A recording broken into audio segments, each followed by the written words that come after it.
RAD Magazine, the voice of medical imaging and clinical oncology. For 50 years, RAD Magazine has been the leading publication in its field and has a wide and influential readership.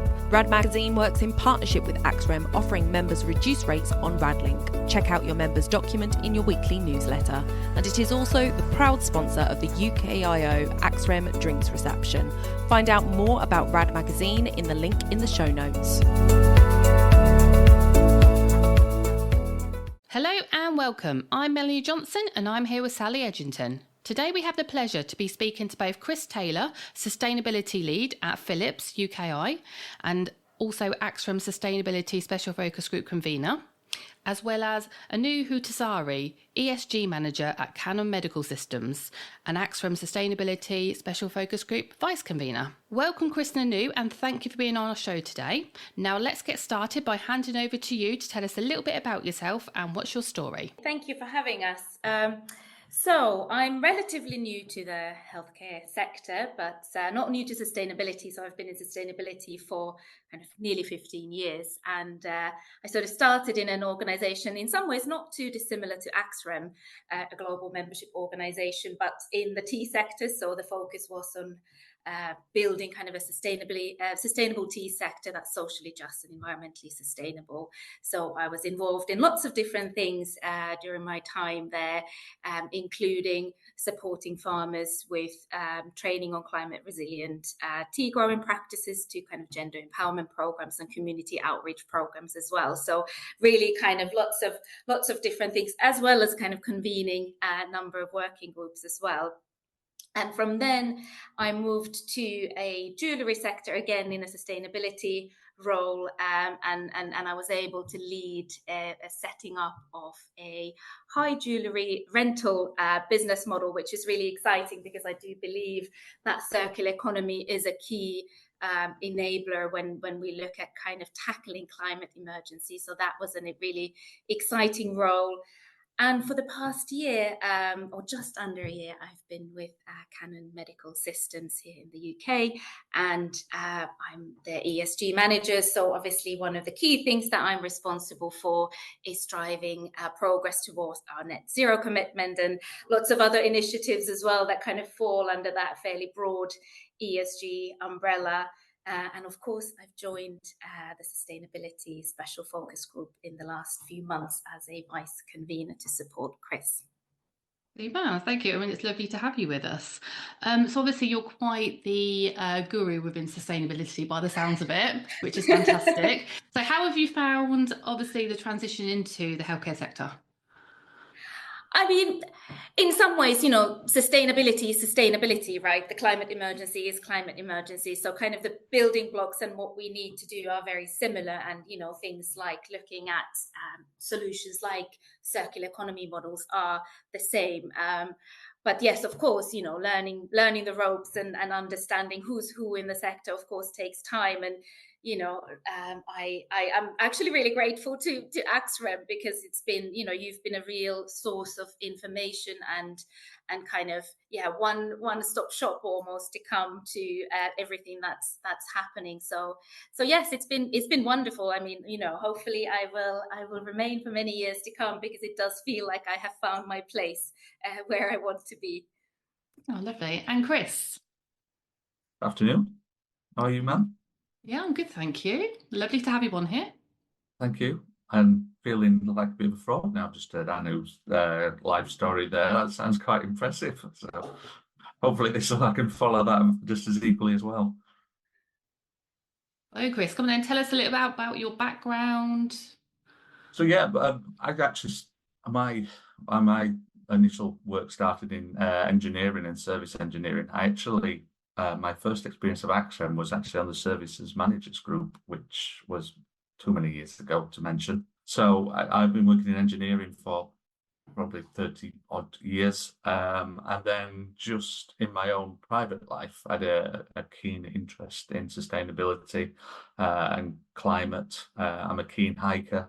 And it was one day we were out walking on a very, very hot day and bumped into a ranger that was walking on Kinder Scout, one of the moorlands near where I live. And he was looking out for wildfires. And I thought that's quite interesting. I didn't know the UK had wildfires, and this we're talking going back to probably 2016, 2000, something around that period. So I started looking at wildfires, found out it was a thing, then started learning about a program called Morse for the Future, which I volunteer for in the last few years. And that really got me interested into kind of climate and the climate emergency. And then back in about 2020-ish, I think it was, we saw Sir Simon Stevens' first document come out on the net zero agenda from the NHS. And I remember talking to Charlie McCaffrey at the time, who was the chair of the AXREM at the time, and just saying, you know, is anybody aware of this? This is going to be a big issue for us. And I've done a lot of reading on kind of healthcare and climate and the effects of the environment on health, just generally, and started meshing the two together. And then started working with Sally many months ago. I think it was about 2020, 2021, Sally, wasn't it? Something around then, that we started seeing more of an agenda, and we kind of then created the AXREM focus group off the back of that around 22, if I remember rightly, Sally, I think it is. And I was lucky enough to convene that, and we've been working on that ever since. So it's been a real roller coaster. Our first meeting was April 2022. So yeah, we've been going for over 3 Only years. 2 minutes ago. Yeah, but yeah, just shows you how much we've progressed. And since then, you know, it's really exploded. Philips, thankfully, have given me, after severely nagging, probably, they've actually made this a permanent job. It just goes to show that, you know, people do take it seriously, ultimately. It does allow me to do a lot of work in this area. We do a lot of work with government, NHSE, as it is presently, the Department of Health and Social Care. So it's been a real, really good learning curve, and really rewarding, I think, some of the work that we do. And it was great that, you know, we won an award last year to recognise that. And time flies. Yeah, I was just going to say, I thought for a second you were going to kind of say, I decided actually to become a ranger for a few years or something in that conversation then. Oh, I'm getting on a bit, Mel. You never know. One day I might, when I start taking, when Anu takes over, then I might take the back seat. We'll see you in the moors. Yes, I'll be up on the moorland. And I was going to say, time flies when you're having fun, because the last 3 years has flown by and so much has happened. So I think from our listeners' perspective, it would be really good to find out a little bit more about the special focus group and the manifesto. And I know now the special focus group isn't just sustainability, we also cover social value.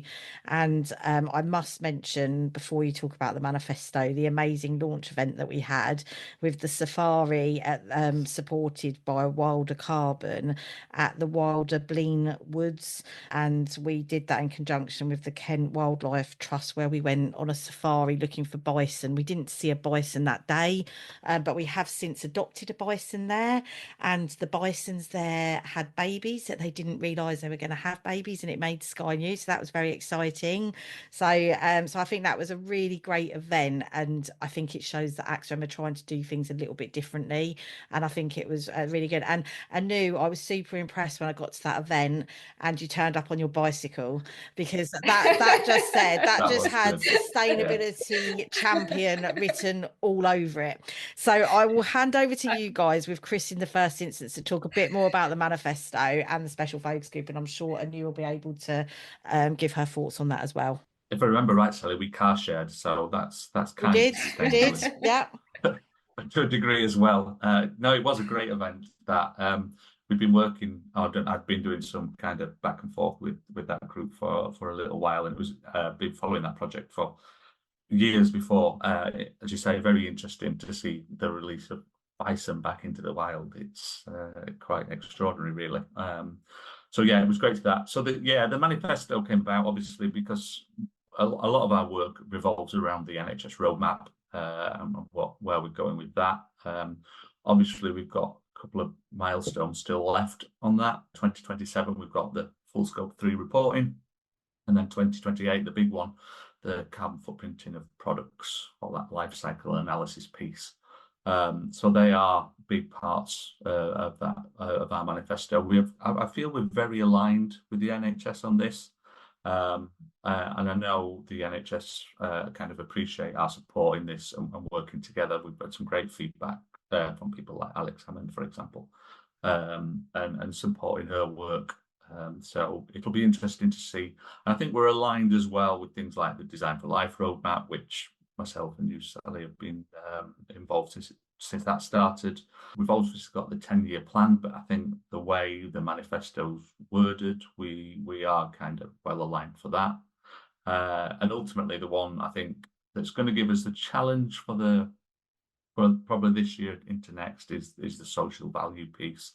We've got the new Procurement Act coming up in October, so I think that alone will be quite a lot of work. Social value is a great idea. I think, we all support it, and it's kind of what it's trying to achieve. I think the challenge will be scaling that up, and how we do that when you think there's nearly 250 NHS trusts, health boards in the UK, something around that number.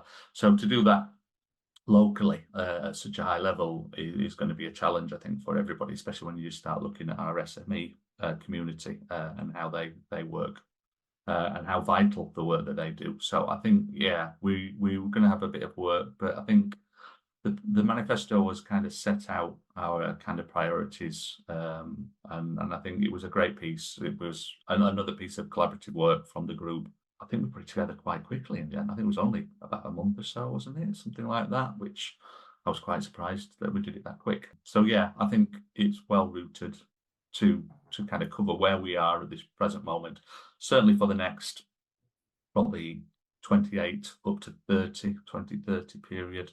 I think we're well aligned with NHS on that. So I don't know if there's anything to add on that.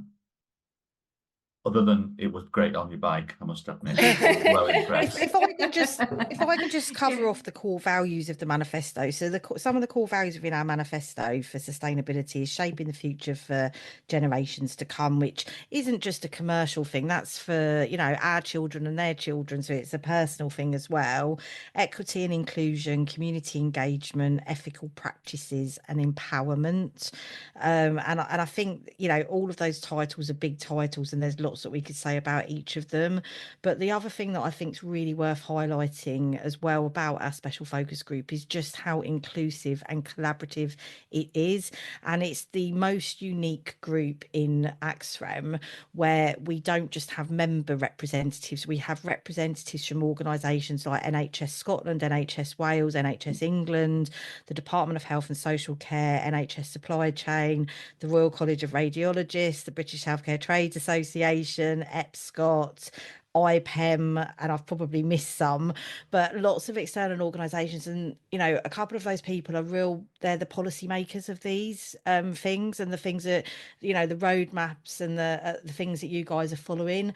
So that is a really important collaboration, and you can see that within the group, just how joined up we are. And actually in our last podcast that we recorded, members were talking about the fact that you've got big OEMs that are helping and mentoring our SMEs. And we, Chris, it's one of your favourite sayings, this isn't a commercial thing, this is something we all need to win together. And so I just think that the sustainability group is such a great example of how industry can come together to do the right thing by our planet, by the people, by generations. So I will then hand over to Anu, because I'm sure that you can cover off, especially with your experience in the past, lots of kind of feedback and comments on that. Yes, and just first of all, I think in my job description there is a small print that says, cycling and trains only. So, you will be seeing me on my bike wherever I go. But also just to say kind of a reflection on the manifesto, because obviously I came from kind of outside, and I think that event was actually my first introduction to the sustainability special focus group. And I think the manifesto is great because, as you sort of said, it covers, it's fairly broad, but it's really aligned with what we need to do, but also it has some specific calls to action. So I think it's a really good kind of guiding document for us. And I think, as you also mentioned, one of the things that I do think is brilliant is that kind of having that sort of space where all the key stakeholders come together, but it is also a safe space to, if there are areas that we are well, I think for all companies, there are definitely still areas that, we don't have solutions for. So there is that safe space to discuss, raise concerns, ask questions, are there opportunities where we could also come together and try to find some of these solutions? Because we are all facing some of the same challenges. So it's great to have that kind of, not just the companies, but also the key stakeholders coming together. That was a great list, by the way, Sally, on that of all the people involved. I forget sometimes how many people we've invited. I know when we set the group up, we were very keen to make sure everybody in the room that we needed to be in that room had a voice, and getting all those people together was no mean feat in itself. And I think again it shows the power of the group and the power of AXREM, that people want to join. I mean, you look at some of those names there that they were, asking to be part of the group, which is great. It's and as you say, the saying, no one wins unless we all win, which I try to end every meeting with. I don't know if you've noticed that, but I think it ultimately kind of sets the tone. And the great thing about sustainability is not just it's a massive subject that, if you like a variety of things to learn, it's brilliant for that because it's never ending. But also it's the most non-competitive area. It's kind of one of those, we all need to win, so it's a bit of a race on that perspective. But it's one of these. It's more of a fun run than a marathon, I suppose. So we all need to cross that line together, and that's one of the great things of the group. Yeah, and I think that from a trade association perspective, we've been real leaders in this, and I think we're seen as that. And I think you can tell with our involvement in the Design for Life programme from the concept of it. I think me and you, Chris, have been involved with that for probably over 2 years now, and then obviously that was launched last year. So I think it's positioned AXREM really, really well to be a leading voice in sustainability. And I have to give huge kudos to you, Chris, because you have been so committed, not only obviously to your full-time job at Philips, flying the sustainability flag, but for all the work that you do for AXREM on a voluntary basis and all the events that you talk at for us, I think has helped elevate our profile and the work of sustainability. And I think if we are seen as an industry to be doing the right thing and be a leading industry within the medtech sector that is, on the sustainability roadmap and assisting the NHS, it's such a positive message for us to give out. Thank you. It was, I'll be honest, that first 2 or 3 years, I was particularly keen to get as many people to understand the message as possible. And there was some very long weeks. In fact, most weeks were long, to be honest, at the start. And again, thanks out to Mark Lefwich and Jivan for kind of championing the position and making this permanent, because that has certainly helped with the home life and seeing the kids and the missus, which I'm always a preacher for their support, because they're always there to help. But yeah, it has been, hard work, but it's been rewarding. I think that's the great thing about the industry we're in is rewarding enough, but add on sustainability, it's like the cherry on top. So I think that's one of the great things about the work we do. Absolutely. And just to cap off this question, some of the other kind of headings within our manifesto are areas around net zero, modern slavery, promoting diversity and inclusion, education and awareness, supporting communities, environmental stewardship, and external engagement. So if any of you listening haven't read our sustainability manifesto, please do. And I'm sure when this is posted online, we can put a link to the manifesto as well. So I'll move on now. So if we look ahead and start kind of horizon scanning, what do you think is next for the special focus group? And if we start with Chris. Well, we've got the roadmap, of course, which is I think that's going to be the main things. But also, I know we've touched on this before within the group, but circular economy, and I know it's just mentioned it earlier. Circular economy is the big thing that we really need, as an industry, need to look at. And I know that's not just kind of products design, but that's the way we sell to the NHS, the way we conduct our businesses. It all needs to kind of move towards that, because ultimately strengthening your supply chains is one of the kind of things that we try to do as part of this. And it's really keen that that we get everybody on board with that, because it's, as we know from the paper that we launched with the University of Exeter, they flagged that as the way of getting to net zero, and it was going to be very, if not impossible, to get there without adopting a circular economy model moving forward. So I think that is going to be a big task. It does take, a changing process, but we are seeing cases of, circular kind of design, circular business models are now starting to be released within the NHS. We're hearing more and more from firms like Canon, so I know there, and other ones about their circular ambitions. So people are getting on board and appreciate it's not as easy as just flicking a switch. It does take time to get that created, but I think that's going to be a big part of the way we move forward. We've also, at the moment, obviously got quite a complex political arena globally. I think that is a challenge that we'll need to work with. That's certainly making things a little bit more difficult from a global perspective, and we have to be aware of that as we move forward. We're also, I think, one of the great things again about sustainability is we're kind of linked with a load of the other FSGs.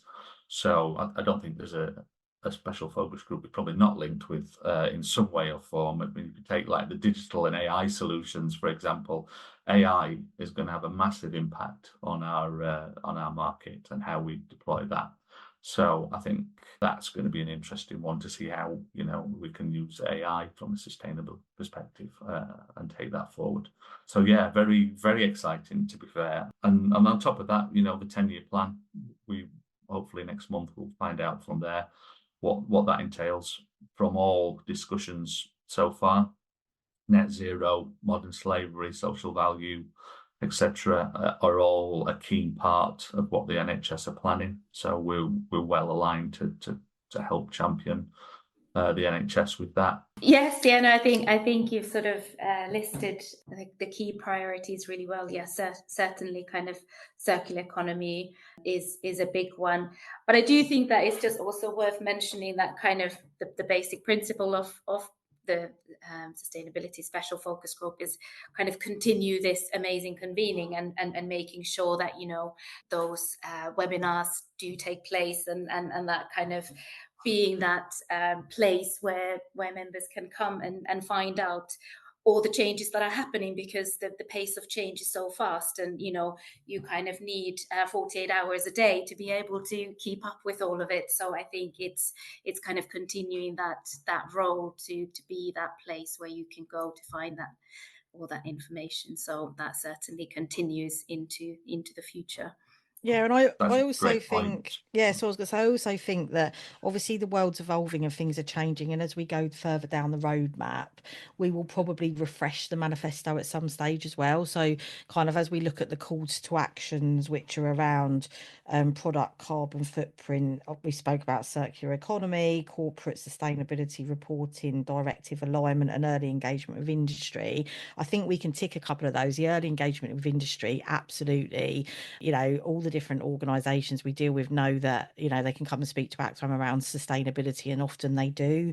So I think that there'll be a point where we'll say we've pretty much fulfilled the calls to action within that manifesto, and then it will evolve and we will refresh it and relaunch it at some point in the future. But I think education webinars, but also us having strong position statements and supporting documents is also really important. So we're guiding our members, but also telling the outside world and our external stakeholders, what our position is. And if there is a challenge, or a pinch point, on the roadmap or with, some kind of legislation, we need to make sure that we fly the flag for our members and are vocal about that. I also think as well, we've taken sustainability in-house as well, in terms of we've got our own AXREM sustainability policy around how we conduct ourselves. So how we conduct meetings. We have more meetings virtually virtually to save on our carbon footprint. We print a lot less now. We're actually trying to get to no printing, so we've got less paper usage, and staff are always encouraged to travel on public transport via train. So we're taking responsibility within AXREM as well as promoting that to our members as well. So we're kind of practicing what we preach.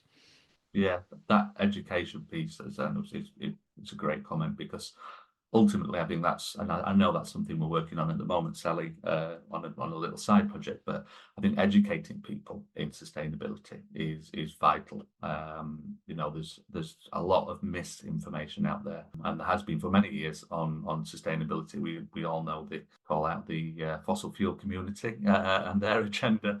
But yeah, countering things like that and giving people the actual facts behind this, I think is key. And I know we are working on that education piece, because educating members as well as the wider community is going to be one of our, I think, great pieces of work that we're going to do for the next few years.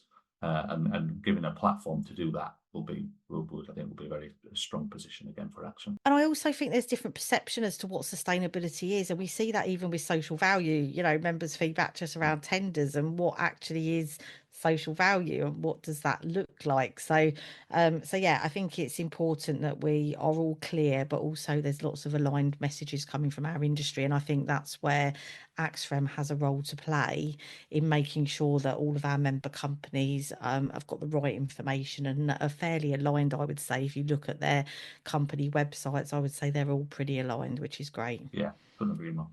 So just before I move on, I just want to remind members that we have obviously held a number of sustainability webinars, which obviously you've alluded to already. So obviously that they do need access, please do reach out to myself or Naomi or any of the team, and obviously we can share that with them. We've still got the slides from those, so again we've got that education to share with you, so please do reach out. We have held them, they've been really, really well attended and they're so informative.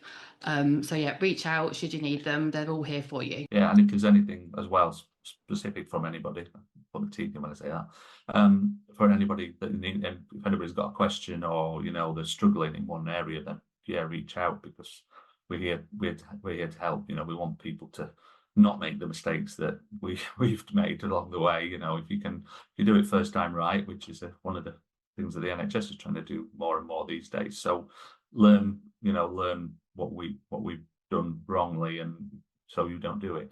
So if anybody needs any additional help, don't be afraid to reach out, I would say as well. That leads me lovely into my next question, actually. So benefits of being involved in special focus groups and AXREM generally.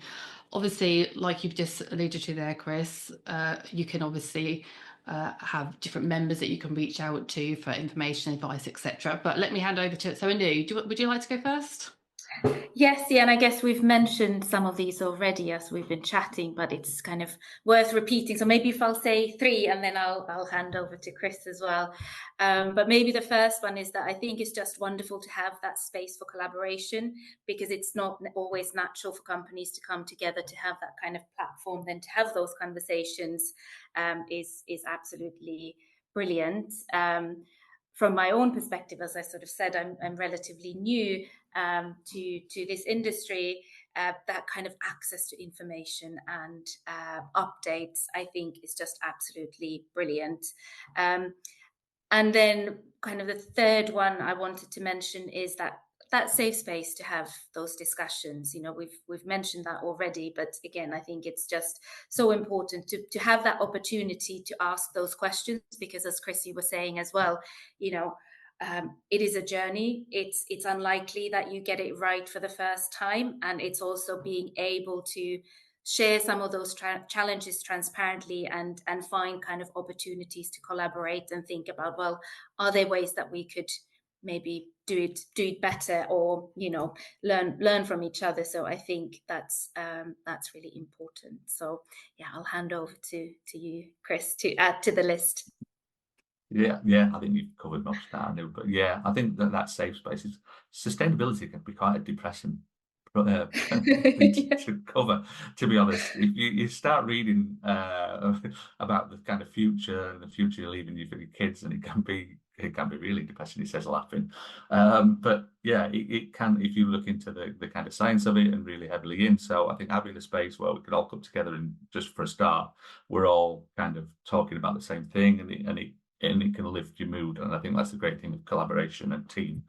And I think that, the definitely the focus group does feel like a great team kind of sport, for want of a better word. And I think, if you're reading the news or you're seeing the latest kind of climate projections, it can feel, very lonely. And when you've got this AXREM team behind you, I think that's what's great, because you've got that support. You're not alone. There are other people, and you hear their stories and the work that they're doing, and they give examples which we can all share, because it's not competitive.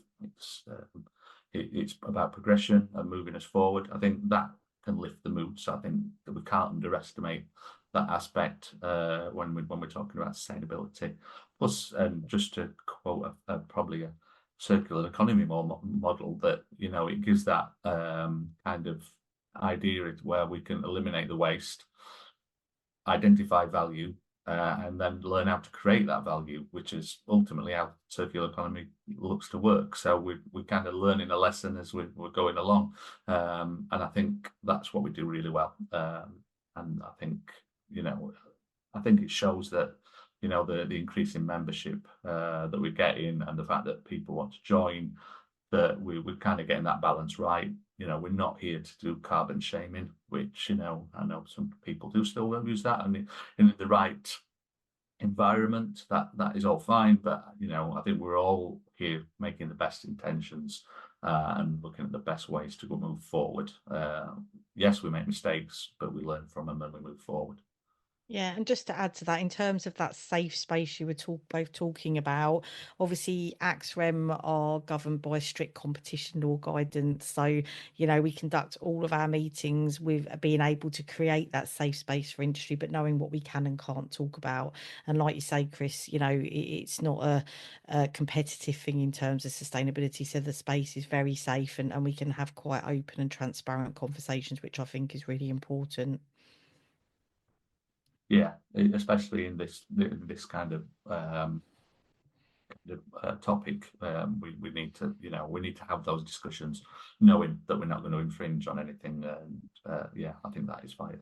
I'm just going to kind of change up the kind of atmosphere at the moment and go on to my quirky question. So, if you had a time machine, would you choose to go back in the past, or would you go to the future, and why? So, Anu, would you like to go first? Yeah, sure. This is such a fun question. And it felt like a very AXREM question. I think there's always, we cover lots of serious topics, but there's also always some, fun involved as well. So it's brilliant.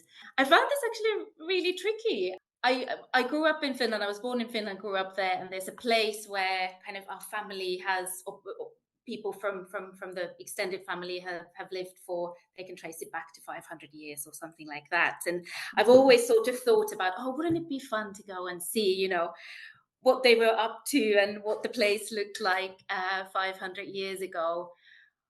But then I am in the space of sustainability, and I kind of do want to go to the future and see whether, we can come together and we can find solutions to some of these challenges that we are facing. So, is AI going to help us solve some of the, issues that we are facing around climate? And, will the leaders be able to come together? Are all companies finally going to become force for good as well? So I think, although I was debating, but I think future it will be, and hopefully I won't be disappointed. But I think in this job as well, as Chris was kind of alluding to, you have to be kind of an eternal optimist, because otherwise it can be a little bit depressing. So yes, thank you for this fun question. Wonderful, thank you. And Chris?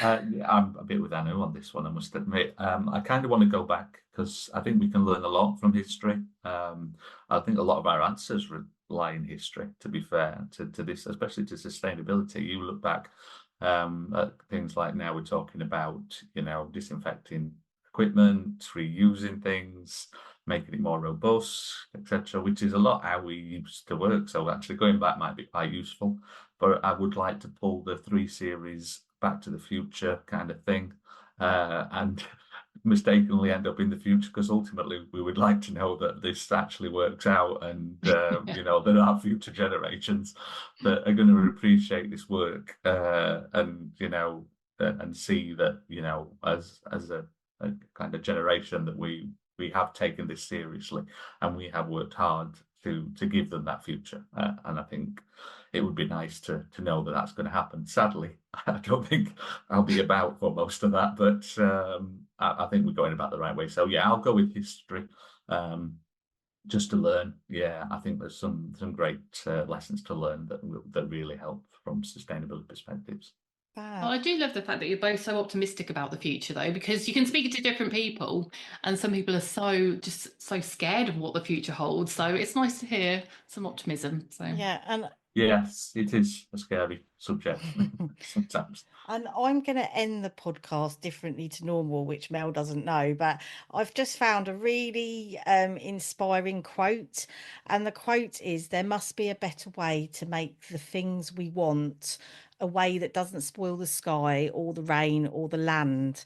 And that was said by Paul McCartney from the Beatles. So there we go. I thought that might be a quote of inspiration. And anyone that's listening to this, whether they're on a walk, whether they're on the treadmill, whether they're in the car, I hope you feel more inspired. So I think we've all found out a lot more today about Chris and Anu, so thank you very much. And we've got some further insights into AXREM's Sustainability Special Focus Group and the really important work the group is doing. So a big thank you to Chris and Anu, and thanks for joining us, and thanks to all our listeners. join Sally and I again next week when we will be speaking to David Kinniston and Dan Baines about the AXREM Radiotherapy Special Focus Group.